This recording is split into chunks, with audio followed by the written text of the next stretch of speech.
Welcome to focus. పశ్చిమ బెంగాల్లో రాజకీయం రసవత్తంగా మారింది. టీఎంసీ బీజేపీ మధ్య పోటాపోటీగా పోరు నడుస్తుంది. అధికారం చేయి దాటిపోకుండా దీదీ సర్కార్ ముమ్మరంగా ప్రయత్నిస్తుంటే బెంగాల్లో పాగా వేసేందుకు బీజేపీ వ్యూహరచన చేస్తుంది. మరోవైపు దీదీపై దాడి ఘటన రాజకీయంగా మరింత వేడి రాజేస్తుంది. ఇదిలా ఉంటే అసలు బెంగాల్ ఓటర్ల పల్స్ ఎలా ఉంది? అక్కడి ప్రజలు ఓ పార్టీ వైపు మొగ్గు చూపుతున్నారు. వెస్ట్ బెంగాల్ ఎన్నికల సంగ్రామంపై ఎన్టీవీ గ్రౌండ్ రిపోర్ట్. పశ్చిమ బెంగాల్లో రాజకీయం రసవత్తరంగా మారుతుంది. రాష్ట్ర ముఖ్యమంత్రి మమతా బెనర్జీపై దాడి ఘటన తర్వాత ఈ వేడి మరింత పెరిగింది. ఒకవైపు తృణమూల్ కాంగ్రెస్ తాము చేసిన అభివృద్ధి గురించి చెప్పిస్తుంటే అవినీతి సంగతి ఏమిటని బీజేపీ ప్రశ్నిస్తుంది. మరి పశ్చిమ బెంగాల్ ఓటర్ మనోగతం ఏంటి? ఎవరికి పట్టం కట్టబోతున్నారు? కోల్కతా నుంచి స్పెషల్ గ్రౌండ్ రిపోర్ట్. కోల్కతాలోని విలీనియం పార్క్ నుంచి హౌరా వరకు గంగా నదిలో బోట్లపై నిత్యం వేలాది మంది ప్రయాణిస్తూ ఉంటారు. అందులో ఉద్యోగులే ఎక్కువ మంది. ఎన్నికల సందర్భంగా వారి అభిప్రాయం ఏంటి? దీదీ ప్రభుత్వంలో జరిగిన సంక్షేమం ఎంతవరకు అమలైంది? అసలు వారు ఎవరికి ఓటు వేయాలనుకుంటున్నారు? తెలుసుకోవాలంటే లెట్స్ వాచ్. మనం ప్రస్తుతం కోల్కతాలో గంగా నది మీద ప్రయాణం చేద్దాము. మిలీనియం పార్క్ నుంచి హౌరా వరకు నిత్యం మనం చూసుకున్నట్లయితే రోజు వేల సంఖ్యలో ఇక్కడ నుంచి బోట్ల ద్వారా ప్రయాణం చేస్తూ ఉంటారు. మనం కూడా వాళ్ళతో వెళ్దాం, వాళ్ళ అభిప్రాయాలు ఏంటి ఎన్నికలకు సంబంధించి తెలుసుకునే ప్రయత్నం చేద్దాం. कल निजे पॉकेट में ढुकाता है, डेवलपमेंट का टाका निजे पॉकेट में आत्मसात कर रहा है. तो क्या है 10 साल से यहाँ पर टीएमसी का सरकार है, तो डेवलपमेंट कैसा है, वेलफेयर कैसा है? कुछ कुछ है, रास्ता घाट है. तो क्या अनएम्प्लॉयमेंट ज़्यादा है यहाँ पर? वो तो है ही है. अभी जो वो ज़माना चल रहा है उसमें तो जो एडुकेटेड है उसका कोई नौकरी नहीं है. हाँ, अभी जिसका नौकरी मिला है वो कर रहा है, वो भी श्योर नहीं है उसका नौकरी रहेगा कि नहीं रहेगा. ये भी एक दिक्कत है. इंडस्ट्रियलाइजेशन या वेलफेयर स्कीम्स जो सरकार देती है, दे रही है कुछ, काफ़ी ज़्यादा बोल रही है सरकार. हम लोग कन्याश्री या जो सबके लिए हेल्थ स्कीम, ममता स्कीम, ऐसा काफ़ी ज़्यादा बोल रहे हैं. सब लोग रीच हो रहे हैं वो. तो आप कुछ बताएंगे कि करप्शन है यहाँ की सरकार में? करप्शन तो हर इंडिया में होता है. करप्शन तो सरकार में भी करप्शन थोड़ा होता है, लेकिन यहाँ पर बहुत काम हुआ. तो यहाँ पर और एक मुद्दा है, काफ़ी ज़्यादा मुस्लिम माइनॉरिटीज़ को गवर्नमेंट इम्पीज कर रही है. ये तो सच है. आप बताएंगे कि चुनौती, जब आप वोट करने जाते हैं तो नेता में क्या क्वालिटीज देखते हैं? Quality, development and nothing else. Development and nothing else. और कुछ नहीं देखते हम लोग कि कौन नेता कॉम्पिटेंट है टू डेवलप द स्टेट. हम ओके उसको वोट देंगे हम लोग. CPM is nowhere in the frame. There is only fight in between two parties, TMC and the BJP. यहाँ पर बताइए, पश्चिम बंगाल में वोटिंग के समय इलेक्शनियरिंग में मनी का इम्पैक्ट कितना होगा? हमेशा रहा है, होता है, हमेशा रहा है. Every time, because Bengal is not such a rich state, तो money is also always attract the people. तो ये तृणमूल सरकार का बारे में क्या ओपिनियन है? 10 can do more better, but so not जितना एक्सपेक्टेशन से वो पहुंच नहीं पाई, उतना नहीं पहुंच पाए. But she has try well to develop the state, but couldn't up to the mark. ఇది ఇక్కడ మనం చూసుకున్నట్లయితే బోటు ప్రయాణంలో గంగా నదిలో మనం బోటు ప్రయాణం చేస్తా ఉన్నాము. నిత్యం కూడా ఇక్కడ వేల సంఖ్యలో ఒక పార్క్ నుంచి ఈ నది మీద నుంచే ప్రయాణం చేస్తారు. ఉద్యోగస్తులు కావచ్చు, అదేవిధంగా చదువుకునే వాళ్ళు కావచ్చు. వీరందరి అభిప్రాయం ఇక్కడ డెవలప్మెంట్ జరిగింది, అయితే జరగాల్సిన స్థాయిలో జరగలేదని చెప్తా ఉన్నారు. పశ్చిమ బెంగాల్లో చైతన్యం ఎక్కువ, దాన్ని దృష్టిలో పెట్టుకుని తాము ఓటు చేస్తామని ఎక్కువ మంది అభిప్రాయం వ్యక్తం చేస్తున్నారు.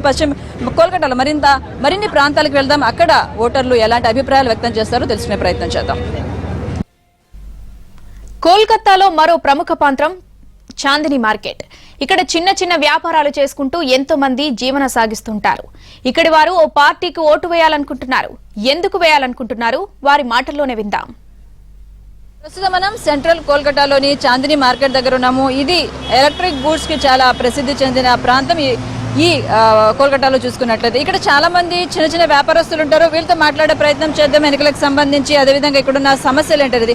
बताइए क्या कैसा है यहाँ का सरकार? आपको कुछ सुविधाएं मिल रही हैं सरकार से? बहुत अच्छा सुविधा मिल रहा है यहाँ. बहुत ही अच्छा सब कुछ जो है, शासन फासन सब ये बहुत ही अच्छा है जो यहाँ है, और कोई चीज़ का तकलीफ नहीं यहाँ जो है. पब्लिक लोगों को सरकार से क्या मिल रहा है? दीदी की जो सरकार है टीएमसी की, तो जो आप जैसे जो खुद ही काम करते हैं, गरीब है उन लोगों को क्या मिल रहा है? सब कुछ मिल रहा है जो है। लॉकडाउन में सबको जो अनाज फ्री मिला है, गैस फ्री मिला, सब कुछ तो है ही है जो है। अब क्या चाहिए जो है? कोई भेदभाव नहीं, सब ठीक ठाक है यहाँ, है इसलिए जो टीएमसी ही आएगा। మరొక షాపుల దగ్గరికి వెళ్ళే ప్రయత్నం చేద్దాము. స్థానికంగా ఉన్న కొంతమంది యువత కూడా ఉన్న వాళ్ళతో మాట్లాడదాం. क्या बताएंगे आप, जो टीएमसी का सरकार है यहाँ पर चुनौती चल रही है? टीएमसी का सरकार यहाँ पे बहुत अच्छा काम किए यहाँ पे, पर बीजेपी जो है मतलब यहाँ पे मतलब अगर बीजेपी आएगी यहाँ पे तो मतलब यहाँ का चैन सुकून खत्म हो जाएगा अगर बीजेपी आएगी तो। कहा जा रहा है कि अनएम्प्लॉयमेंट ज़्यादा है, यहाँ पर डेवलपमेंट नहीं हुआ है। डेवलपमेंट हुआ है यहाँ पे, डेवलपमेंट हुआ है यहाँ पे, बहुत सारा स्कूल का मतलब फैसिलिटी बढ़ा है यहाँ पे। तो जैसे आप छोटे मोटे बिजनेस करते हैं, यहाँ के बिजनेस पीपल, तो आप लोगों का क्या समस्याएं हैं? सरकार क्या आपको समस्याओं को एड्रेस करी है? टैक्स बढ़ते जा रहा है, समस्या तो यही है, टैक्स बहुत बढ़ रहा है। जब तक टैक्स नहीं कम होगा तब तक कोई काम नहीं होगा, प्रॉफिट ही नहीं रहेगी, कुछ है ही नहीं, बजट का है। तो डेवलपमेंट क्या कैसा हुआ पश्चिम बंगाल में? डेवलपमेंट नहीं हुआ कुछ भी, सिर्फ रोड बना है और रंग हुआ और कुछ भी डेवलपमेंट नहीं हुआ। तो कैसा किस्म का डेवलपमेंट चाहते हैं आप? क्या बिजनेस है ही नहीं, यहाँ पर बिजनेस है कहाँ? बिजनेस तो नहीं है ना, बिजनेस तो मेन सबसे बड़ा काम है। बिजनेस बिजनेस जो डेवलपमेंट कहाँ से होगा? बिजनेस तो बहुत जरूरी है। तो इलेक्शन का जो यहाँ पर मुद्दा चल रहा है बीजेपी और टीएमसी के बीच में, तो आपका क्या ख्याल है? బీజేపీ तो బిజినెస్ వ్యాపారం చేస్తే తనకు ట్యాక్సులు బాగా పెరుగుతున్నాయని చెప్తా ఉన్నాడు. అందుకే ఇక బీజేపీ ప్రభుత్వం వస్తుందని బీజేపీ వైపు అతను అభిప్రాయం వ్యక్తం చేస్తున్నాడు. మరికొంతమందితో మాట్లాడే ప్రయత్నం आप यहीं के हैं, बंगाली हैं आप? बहुत डेवलपमेंट हुआ है, हर चीज़ का, रास्ते का, हॉस्पिटल, सब कुछ। जरा हमको फुर्सत नहीं है, अभी हम लोग वर्किंग आवर है ना। आप जैसे छोटे ये बिजनेस करने वाले खुश हैं? एकदम खुश है, एकदम नॉर्मल है लाइफ, नॉर्मल लाइफ है यहाँ पे। यहाँ का भी जो हालात है बहुत अच्छा है, आगे आने वाला क्या होगा बता नहीं सकते। तो बीजेपी कहती है कि ये सरकार में करप्शन ज्यादा है। नहीं, ऐसा कोई बात नहीं, गलत कहता है। शारदा स्कैम, नारदा स्कैम, ये तो हम तो देख चुके हैं। नहीं, ऐसा कुछ भी नहीं, ये सब प्रोपेगेंडा है, सिर्फ सरकार चेंज करने के लिए और कोई बात नहीं। यहाँ की सरकार बहुत अच्छी है। సో ఇక్కడ అంటే మేము మతపరమైన అంశాలను కన్సిడర్ చేయమని చెప్తున్నారు. మతం అనేది మాకు ప్రధానం కాదు, అభివృద్ధి అనేది కీలకం, అభివృద్ధి చూసుకునే వెళ్తామని చెప్తున్నారు. ఈ గలీలో మరికొంతమందితో మాట్లాడే ప్రయత్నం చేద్దాం. तो ये इलेक्शन चल रहा है, चुनौती क्या आपका ओपिनियन है? जो पार्टीज ग्राउंड में है, बीजेपी, टीएमसी और कांग्रेस। टीएमसी को देंगे भाई, टीएमसी को। अच्छा काम कर रहा है, अच्छा काम कर रहा है, हम लोग को देख रहा है, इसकी वजह से यहाँ का माहौल ठीक है। बस लैंड ऑर्डर का इशू बोल रहे हैं, बीजेपी बोल रहे हैं कि यहाँ पर लैंड ऑर्डर का इश्यूज हैं काफी। टीएमसी के लोग, दीदी हमको ठीक है, दीदी हम लोग को ठीक है, सब कुछ देखता है। ఎక్కువ మంది అభిప్రాయం ఇది వ్యక్తం చేస్తా ఉన్నారు. బహుశా ఈ ప్రాంతంలో అయితే ప్రభుత్వం పట్ల ఒక సానుకూలత వ్యక్తం అవుతుంది. అయితే అటువైపు బీజేపీని సపోర్ట్ చేసే వాళ్ళు కూడా ఉన్నారు. మరి ఏ అంశాలు అంటే అభివృద్ధి నినాదాన్ని ఎక్కువగా వ్యక్తం చేస్తున్నట్లు అర్థమవుతుంది. మరికొన్ని ఏరియాల్లో కూడా కోల్కతాలో తిరుగుదాం, అక్కడ ప్రజల అభిప్రాయాలు తెలుసుకునే ప్రయత్నం చేద్దాం. ట్రామ్ కోల్కతాలో మాత్రమే నడుస్తున్న పబ్లిక్ ట్రాన్స్పోర్ట్. దీనిని 1902లో బ్రిటిష్ ప్రభుత్వం ప్రారంభించింది. ప్రస్తుతం వెస్ట్ బెంగాల్ ట్రాన్స్పోర్ట్ కార్పొరేషన్ ఆధ్వర్యంలో దీనిని నడుపుతున్నారు. ఈ ట్రామ్లో రోజు వందలాది మంది ప్రయాణిస్తుంటారు. పశ్చిమ బెంగాల్ ఎన్నికల నేపథ్యంలో ఇక్కడి ప్రజల మనోగతం ఎలా ఉంది? దీదీ సర్కార్ పాలనే మళ్లీ కావాలనుకుంటున్నారా, లేక మార్పు రావాలని భావిస్తున్నారా? Let's watch. ట్రామ్ అనగానే మనకు కోల్కతా గుర్తుకొస్తుంది. 150 ఏళ్ల క్రితం బ్రిటిష్ పాలకులు ప్రవేశపెట్టిన ట్రామ్ ఇప్పటికీ కూడా ఎగ్జిస్టెన్స్లో ఉన్న ఏకైక నగరం కోల్కతా. మనం ట్రామ్ ఎక్కుదాము, ట్రామ్లో మనం కూడా ప్రయాణం చేద్దాము. మనం ట్రామ్ ఎక్కాము, ట్రామ్లో మనం కూడా ప్రయాణం చేసి ఇక్కడ ఎన్నికలకు సంబంధించి స్థానికులతో మాట్లాడే ప్రయత్నం చేద్దాం. आप क्या कहना चाहते हैं, ये यहाँ पर डेवलपमेंट कैसा हुआ है? सॉरी, डेवलपमेंट के बारे में आप क्या कहना चाहेंगे? डेवलपमेंट के बारे में कहना चाहेंगे तो देखिए, अभी जो है ममता दी जो है तो वो जैसा काम कर रहा है, जैसे स्वास्थ्य साथी, खाद्य साथी जो हो रहा है, ठीक है। हम वापस वही चाहते हैं, वही सरकार को यही चाहते हैं। तो यूथ में अनएम्प्लॉयमेंट ज़्यादा है, ये भी कहा जाता है कि ये अंडर डेवलप्ड स्टेट है। हाँ, देखिए सब चीज़ का एक अच्छा दिख भी है तो रॉन्ग, मतलब गलत साइड भी है ना। मतलब ये नहीं चाहते हैं कि अभी मोदी यहाँ पर आए, मतलब जो है यहाँ पर ठीक है। तो क्या आप खुश हैं यहाँ का जो डेवलपमेंट हुआ, जो वेलफेयर चल रहा है? हाँ, मोटा मोटी तो हम लोग खुश हैं, मोटा मोटी खुश है। इससे और अच्छा होना चाहिए, अच्छा होना चाहिए। बेकार बढ़ गया है, माने सामान का दाम भी बहुत ज़्यादा बढ़ गया है, सब चीज़ का, सब थोड़ा कमना चाहिए। तो आपका क्या ख्याल है इलेक्शन के बारे में?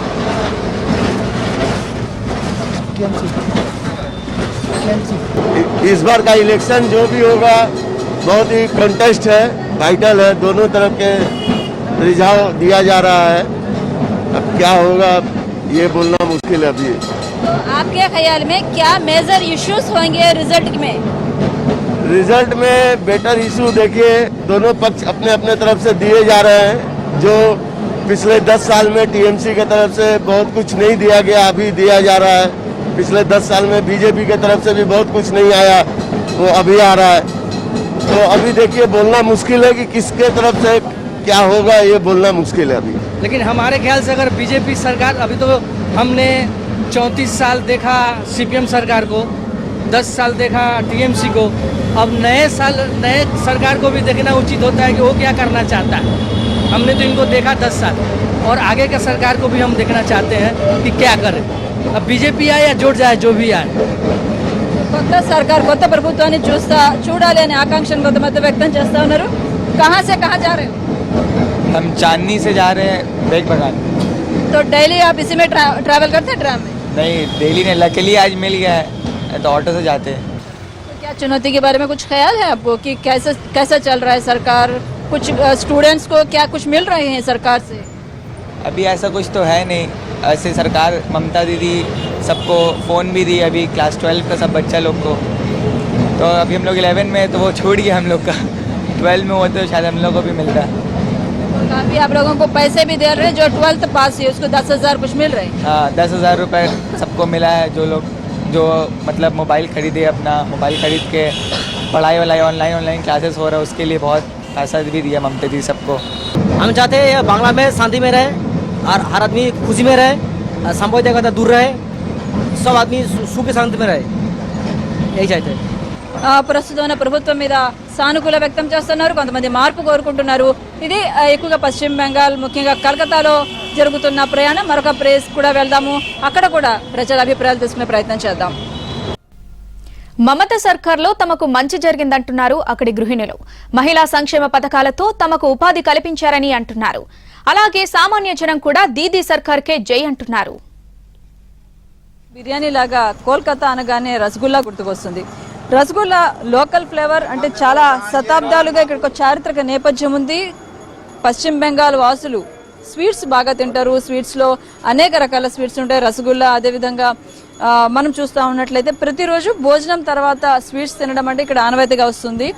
మనం కూడా రసగుల్లా ఆర్డర్ చేద్దాం. వేద్దో రసగుల్లా దేదేనా? రసగుల్లా ఇక్కడ ఫేమస్. ఇక్కడ ఎవరు వచ్చినా కూడా టూరిస్టులు రసగుల్లా కొని పట్టుకు వెళ్తూ ఉంటారు. వీళ్ళతో మాట్లాడదాం, మరి ఇక్కడ జీవితం కూడా रसगुल्ला तो स्वीट का होता लेदा అనేది. तो बताइए, रसगुल्ला आप लोग काफ़ी खाते हैं, स्वीट्स काफ़ी ज़्यादा खाते हैं, क्या ज़िंदगी में भी इतना स्वीट है? हाँ, हमारा बंगाल में रसगुल्ला बहुत फेमस है। हम ट्राई करते थे कि मेरा ज़िंदगी भी रसगुल्ला तरफ मीठा होता है, लेकिन जो वास्तव परिस्थिति है कभी भी मीठा होता है, कभी नहीं होता है, ना चला जाता है, खट्टा मीठा मिला के चला जाता है। तो क्या गवर्नमेंट कैसी है? रसगुल्ला जैसा मीठा डेवलपमेंट दिखाई दे रहा है? हाँ, मैं गवर्नमेंट के 60% मार्क्स दूंगा, सब मिलके। दीदी के सरकार में औरतों के लिए, औरतों का वेलफेयर या डेवलपमेंट हुआ कुछ? औरतों के लिए उन्हें बहुत कुछ किया है, बहुत कुछ किया है। सरकार से औरतों के डेवलपमेंट के लिए कुछ सुविधाएं मिली हैं? हाँ, बहुत। जैसे मैंने हम लोग का काम नहीं था, सर काम दिए, जैसे घरे घर मैंने आकर बोले कि ये सब काम में ढुको, तो ऐसे हाउस वाइफ थे, जब से काम मिला ये काम में आने लगे। तो लॉ एंड ऑर्डर कैसे है? औरतों को बाहर रोड पर जाते हैं तो आप सेफ मानते हैं, डर है? यहाँ पर मानते हैं, सेफ अपने आप को मानते हैं, और सब जगह का हमको नहीं पता, किंतु कलकत्ता का हम बोल सकते हैं, यहाँ का हम सेफ मानते हैं। औरतों पे अटैक्स या घर पे कुछ डोमेस्टिक वायलेंस ऐसा कुछ हो रहा है पर? नहीं। डेवलपमेंट चाहते हैं आप सरकार से? अपना पैर पर खड़ा होना चाहते हैं, सरकार से चाहते हैं कुछ काम दो औरत लोग के लिए, जो कुछ जो जैसे हम लोग के पास काम है, जिन लोग के पास काम नहीं है, काम के लिए कहीं कहीं जाना पड़ रहा है, तो ये सब काम हम लोग करते हैं। కొంతమంది మహిళలు తమకు ప్రభుత్వం నుంచి స్వయం సహాయక బృందాలుగా బహుశా ఆమె చెప్తున్న అంశాన్ని బట్టి అర్థమవుతుంది. అంటే స్వయం సాధికారత మహిళల కోసమని మొత్తంగా చూసుకున్నట్లయితే మిశ్రమ స్పందన కనిపిస్తుంది. ప్రజల్లో ప్రభుత్వం మీద సానుకూలత వ్యక్తం చేసే వాళ్ళు కూడా కనిపిస్తా ఉన్నారు. అదేవిధంగా మార్పు కావాలని కోరుకుంటున్న వాళ్ళు కూడా కనిపిస్తున్నారు. వేళ చేసే ఆరోపణలు, ప్రత్యారోపణలు, భావోద్వేగ అంశాలను పట్టించుకోమంటున్నారు పశ్చిమ బెంగాల్ ఓటర్లు. ఎవరైతే అభివృద్ధి చేస్తారో వాళ్ళ చేతికే పగ్గాలిస్తామంటున్నారు. కెమెరా పర్సన్ రాజేష్తో రెహానా ఇంటివి కోల్కతా నుంచి. రైట్, ఇది పశ్చిమ బెంగాల్ వాసుల మనోగతం. మొత్తం ఆ రాష్ట్రంలో మిశ్రమ వాదనలు వినిపిస్తున్నాయి. ఎక్కువ మంది దీదీ సర్కార్నే కావాలని కోరుకుంటుండగా కొంతమంది మార్పు రావాలని ఆశిస్తున్నారు. మమతా బెనర్జీ పాలనలో సంక్షేమం బాగుందని కొంతమంది అంటుండగా ట్యాక్సులు బాగా పెరిగాయని మరికొంతమంది అభిప్రాయపడుతున్నాయి. అయితే అభివృద్ధికే పట్టం కడతామంటున్న బెంగాల్ ఓటర్ మహాశైలు ఏ పార్టీని గెలిపించుకుంటారో చూడాలి. ఇది ఇవాల్టి